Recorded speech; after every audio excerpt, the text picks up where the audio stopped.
आगे बढ़ने से पहले हम आपको बता दें कि हमने अभी खुफिया कैमरे में कैद जिनकी रिपोर्ट दिखाई उनके बयानों की सच्चाई का पता लगाना एजेंसियों का काम।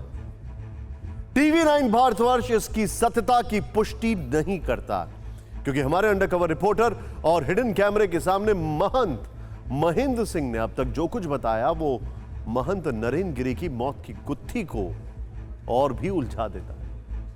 महंत महेंद्र सिंह ने सुसाइड नोट के दस्तखत पर सवाल उठाए हैं।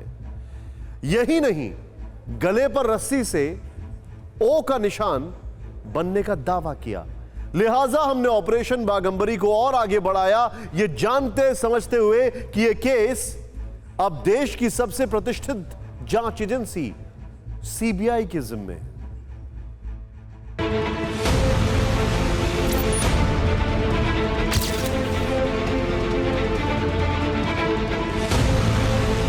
क्या 11 पेज की आखिरी चिट्ठी नरेंद्र गिरी ने ही लिखी थी?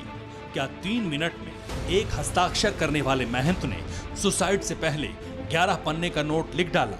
इन सवालों की पड़ताल इसलिए जरूरी है क्योंकि महंत के आखिरी खत ने जांच की पूरी दिशा ही बदल दी। महंत महेंद्र सिंह ने हमारे अंडर कवर रिपोर्टर के सामने सुसाइड नोट पर सिग्नेचर, काट छांट और डेट बदलने को लेकर कई बड़े खुलासे किए जो आने वाले वक्त में जांच को नई दिशा दे सकते हैं। करते थे इतना लंबा चौड़ा पेज कैसे लिख गया, 10 बार उसमें काट छाट किया है, डेट बदली हुई है। आपके सामने भी सही किया उन्होंने? मेरे सामने तो खाड़ा पेशेंट में जो हम पत्र लिखते थे उसमें दस्तखत करते थे। जब हमारे यहाँ खाड़ा पेशेंट की मीटिंग होती है सबसे पहले अध्यक्ष के दस्तखत होते हैं, फिर बाकी मेंबरों के होते हैं। हम तो उपाध्यक्ष है ना, तो हमारे भी होते थे, उनके भी होते थे। तो आपके सामने 3 मिनट एकदम साफ सुथरे उनके दस्तखत बहुत जगह है हमारे पास, हम लोग पूछने पड़ेंगे कहीं बड़े होंगे उसमें अलग अलग है। लेकिन आपके हिसाब से सब में अंतर है, राइटिंग में भी अंतर है, पन्ने में भी अंतर है। हर पन्ने की राइटिंग में बहुत डिफरेंस है। महंत महेंद्र सिंह ने चौंकाने वाले खुलासे किए। ऐसे में सवाल है, क्या महंत नरेंद्र गिरी ने खुद फांसी नहीं लगाई या फिर प्री प्लान्ड साजिश के तहत उनकी हत्या की गई? आखिर सबसे सनसनीखेज सुसाइड कांड की हकीकत क्या है, ये समझने के लिए हमारी पड़ताल आगे बढ़ी। हमने बिना समय गंवाए महेंद्र सिंह से फिर से नरेंद्र गिरी के शरीर पर निशान से जुड़े सवाल पूछे। उससे कोई गले में खाली निशान, गले में निशान थे और कान से थोड़ा सा ब्लड आ रहा था, यहाँ तक इतना थोड़ा था यहाँ बनैन में लगा था, बाकी कहीं कोई भी दाग नहीं था, हाथ पैर बिल्कुल एकदम सही। बस कान में ब्लड? हाँ, कान में थोड़ा था, इधर हमने देखा, पहले तो ब्लड था, उसके बाद पानी था। हमने सवालों के सिलसिले को आगे बढ़ाया। हमारे अंडर कवर रिपोर्टर ने फिर पूछा, क्या महंत नरेंद्र गिरी के गले में रस्सी नहीं थी? गले में रस्सी नहीं थी, कुछ नहीं था, और ऊपर पंखे में रस्सी थी, पंखा एकदम सही था, चल रहा था, पंखा चल रहा था, रस्सी नहीं थी। हाँ, उस समय दम था, मगर वो चला के देखा तो चल रहा था। इतना वजन है, 90 किलो का वजन है, तो उंगली ज़्यादा निकल आएगा। वही तो पंखा कैसे चलेगा? वो तो पारवड़ी उसको टेढ़े हो जाते, उसके कर भी तो टेढ़े होने चाहिए थे, पर एकदम सही थे। प्रयागराज से टीवी 9 भारतवर्ष का ये पहला स्टिंग है जो महंत की मौत की मिस्ट्री के कई राज खोल रहा था और कई सवाल उठा रहा था। सवाल ये है, जो महंत 3 मिनट में एक सिग्नेचर कर पाते थे, उन्होंने 11 पन्ने का नोट कैसे लिखा? अगर महंत ने पंखे से लटक कर खुदकुशी कर ली तो गले में ओ के आकार का निशान क्यों था? अगर वाकई पंखे से लटक कर ही खुदकुशी की तो पंखा सही सलामत कैसे था? टीवी 9 भारतवर्ष की ये पड़ताल बता रही है कि एक मठ में हुए अनर्थ के पीछे कोई तीसरा भी है जो बहुत चालाकी से केस को उलझा रहा है और अपने लिए रास्ता बना रहा है।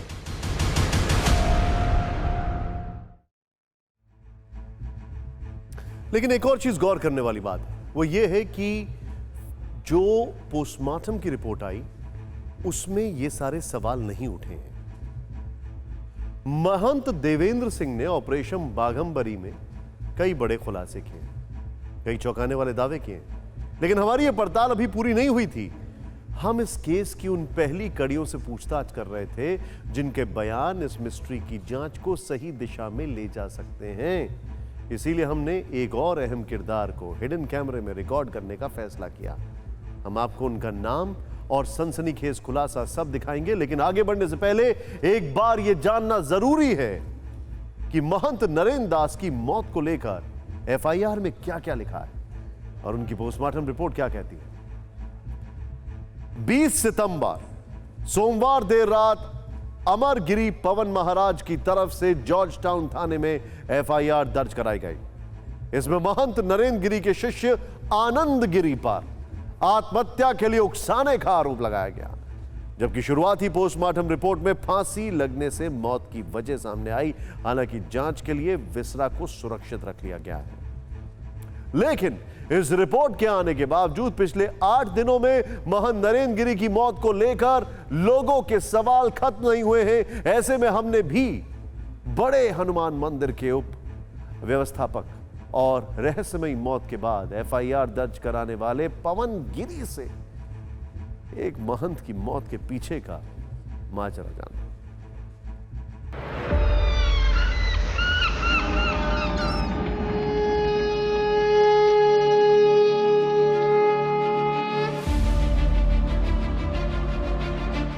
प्रयागराज में पवित्र संगम से वापस शहर की ओर लौटते ही एक मठ मिलता है, संगम नगरी का बहुत पुराना बाघंबरी मठ। ये मठ सोमवार यानी 20 सितंबर को अचानक सुर्खियों में आ गया और इसके सुर्खियों में आने की वजह थी 72 साल के मठ के महंत नरेंद्र गिरी की मौत। बताया गया कि महंत ने मठ के पास ही बने गेस्ट हाउस के एक कमरे में पंखे से लटक कर जान दे दी और 11 पन्ने की सुसाइड नोट में सुसाइड की पूरी कहानी भी लिख छोड़ी है। बावजूद इसके महंत की मौत की मिस्ट्री दिन ब दिन उलझती गई और इसी मिस्ट्री को सुलझाने के लिए TV9 भारतवर्ष के 2 under cover reporter Umesh Patil और फारूक नवाजी ने इस केस के चश्मदीद पवन गिरी का रुख किया।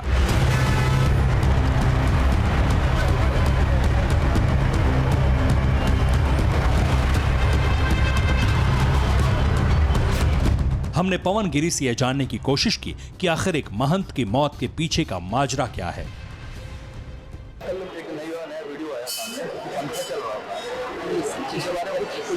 देखिए, हम आपसे बताएं, यहाँ पे 5:32 पे फोन आया, हमारे जो महाराज व्यवस्थापक है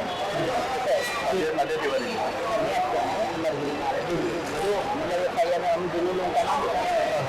मान जी के महाराज थे, हम थे और कोई आगे आया ही नहीं। अब जैसे कि बहुत समय चले हैं, पैसा कमाए, हम कमाए, दौलत कमाए, लेकिन अब उसमें आना चाहिए कि भाई उनको ज्ञान है, ज्ञान है। दरअसल पवन गिरी बड़े हनुमान मंदिर यानी लेटे हनुमान मंदिर के उप व्यवस्थापक हैं और महंत नरेंद्र गिरी की मौत के बाद जो एफआईआर लिखी गई, पंचनामा किया गया, उसमें इनके भी हस्ताक्षर हैं। ये वो पुजारी हैं जो बाघंबरी मठ के महंत की मौत की चल रही जांच में एक अहम कड़ी है। शुरुआती बातचीत में पवन तिवारी ने हमें कोई ठोस जवाब नहीं दिया। हमने चलते हुए पंखे के बारे में पूछा तो इन्होंने हमें महंत नरेंद्र गिरी की कमाई की ओर इशारा किया। आखिर में हमने इसी दिशा में अपनी बात आगे बढ़ाई। आप भी चाहते हैं ना, देखिए, आप चाहते नहीं हैं, हम जानते हैं, हम जानते हैं, हम धर्म है। क्या है? हम धर्म है।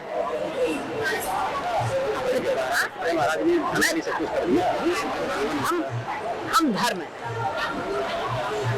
हम धर्म है। मेरा मन के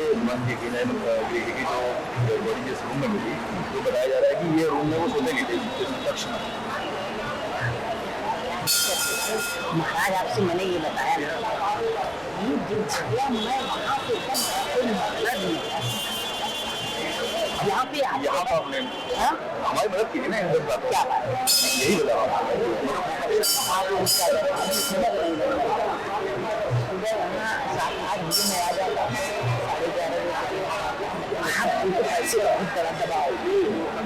महाराज जी को पैसे को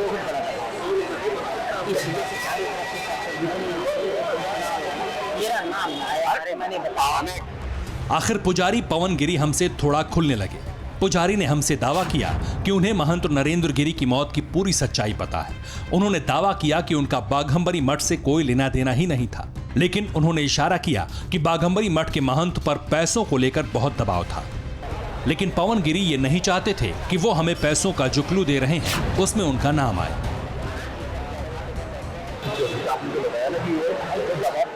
किस तरह का दबाव था? हिंट दीजिए। जो आपको मालूम चला, जैसा भी आपने बताया ना कि आगे के जो आप सुना की बात हो रही यही था कि सब जो सुरक्षा आगे पीछे उनके दिन रात आते थे जाते थे, फोन आता था, वही सब सुने होंगे। उसके माध्यम से मतलब एक प्रारूप में बता रहा हूँ। महंत नरेंद्र गिरी के पंचनामे पर दस्तखत करने वाले पुजारी पवन गिरी हमें महंत की मौत का क्लू दे रहे थे। वो बता रहे थे कि महंत पर पैसों को लेकर दबाव था, लेकिन इस दावे की कोई पुख्ता वजह नहीं है। महंत के इर्द गिर्द रहने वालों से बातचीत के आधार पर ही उन्हें ऐसा लगता है, और ऐसा लगने की एक बहुत साफ वजह है। गाली नहीं देना चाहता। जो चढ़ के महंत के साथ बैठते थे, यहाँ पे आते थे और चाय पीते थे, समोसा, छोला, ढेकाना, चटनी फटनी सब खाते थे, कहाँ गए सब? उनको मट्टी देने तक के नहीं है। प्रयागराज में पवन गिरी ने हमारे अंडरकवर रिपोर्टर से उन संदिग्धों के नाम भी साझा किए जो मठ का आर्थिक शोषण कर रहे थे, लेकिन हम वो हिस्सा आपको जानबूझकर नहीं दिखा रहे, क्योंकि मठ में कई तरह के गुट चल रहे हैं और वो नाम भी उसी गुटबाजी का हिस्सा हो सकते हैं। इनकी जो मौत की पीछे कहानी है वैसा ही कुल मिला के। उनके पीछे जो मौत की कहानी है सिर्फ मेन मुद्दा कैसे का है कि इतने ये हाई फाई हो गए थे, उनका साथ शौकीन जिसको पैजामा मंगवाना, मतलब कल क्या होगा उनके साथ? कल उनके घर में अगर महीने में अगर उनको कथा भी सुनना है तो ये नहीं औकात थी उनकी कि 100-200 आदमी को खिला दें, 300 आदमी को बताइए।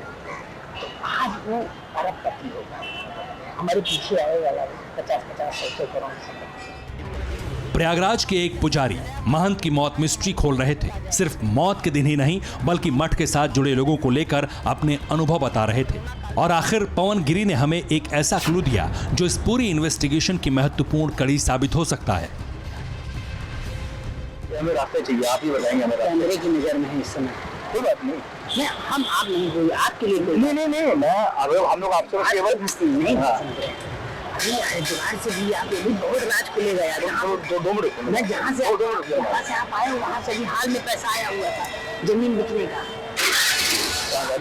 और क्या अभी आते जाते रहोगे सर सीताराम, अभी हड़बड़ाओ नहीं। पवन गिरी ने हमें हिचकते हिचकते ही सही लेकिन बहुत बड़ा संकेत दिया। संकेत ये कि हरिद्वार में मठ से जुड़ी कोई संपत्ति बेची गई थी। संपत्ति बेचने के बाद हरिद्वार से पैसा प्रयागराज आया था और महंत की मौत में उस पैसे का कोई बड़ा रोल हो सकता है। ये भी एक चेली को जो है समझे साहब, हमने जो आपके पीछे गाड़ी खड़ी हुई है हाँ, अभी चेली को भी हाल में खरीद जाएगी। नवरात्र में 2 फॉर्चूनर और नहीं आने वाली थी चेलों के लिए। दो फॉर्चूनर और नहीं आने। 2 फॉर्चूनर चेलों के लिए, चेलों मन के साथ रहते थे। हाँ सर, वही सब कहते थे। 2.5 लाख की यहाँ पे आश्रम में बुलेट खड़ी है। संस्कृत विद्यालय पढ़ने आए हो कि 3 लाख की बुलेट चढ़ने आए? हमारी ये पड़ताल बता रही थी कि बाघंबरी मठ के महंत अपने शिष्यों पर पानी की तरह पैसा बहा रहे थे, लेकिन उनकी मौत की कड़ी भी पैसों की एक बड़ी खेप से जुड़ी हो सकती है जिसका स्रोत हरिद्वार में कहीं दबा पड़ा है।